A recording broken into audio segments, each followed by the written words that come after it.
Hey guys, what's up? Sa video na ito ay ipapakita ko sa inyo kung paano natin makikita yung live price ni Lock or yung Legend of Constellations coins. Okay, so samahan niyo ako. Let's go!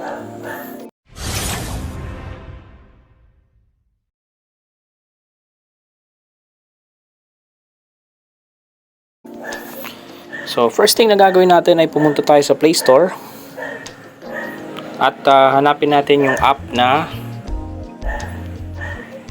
ito, si Token Pocket. Ayan, so na-install ko na siya. So open ko na lamang. So the first time na pag-open nyo nito ay gagawa muna kayo ng account. So napakadali lang naman na enter nyo lamang yung details nyo and so on and so forth. Tapos ayan, ito na siya. So ang gagawin natin para makita si Lock, kasi meron siyang 1, 2, 3, 4, 5, 6. Nasa 6 na wallet list yan. Papalitan natin yung network. So nandito tayo sa Bitcoin. Papalitan natin ng Tron. Kasi pag hindi natin yan pinalitan, pag sinearch natin si Lock dito, LOCC, so walang lalabas dyan guys, okay? So palitan natin. Click natin yun. Tapos eto, yan. So si Tron, TRX. Okay, so once napalitan na natin yan, click natin ulit itong search or yung plus button dyan, and then type nyo yung LOCC.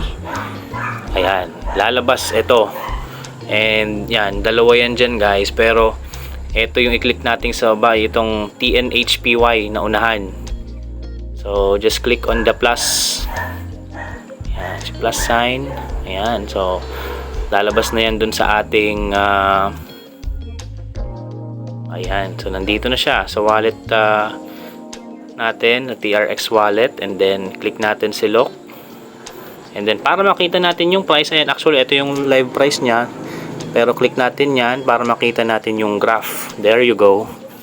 So yan na yan, 15 minutes candle, 5 minutes, 30 minutes, 1 hour, 4 hours. Yan, yung mga magaling mag-analyze dyan. Yan. Ito na yung chance ninyo. Ano masasabi ninyo? Tataas ba? Bababa? So, ayan. Okay? So, napakasimple. So, I hope na may natutunan kayo dito sa video natin. So, thanks for watching guys, and I will see you on the next video. Bye-bye.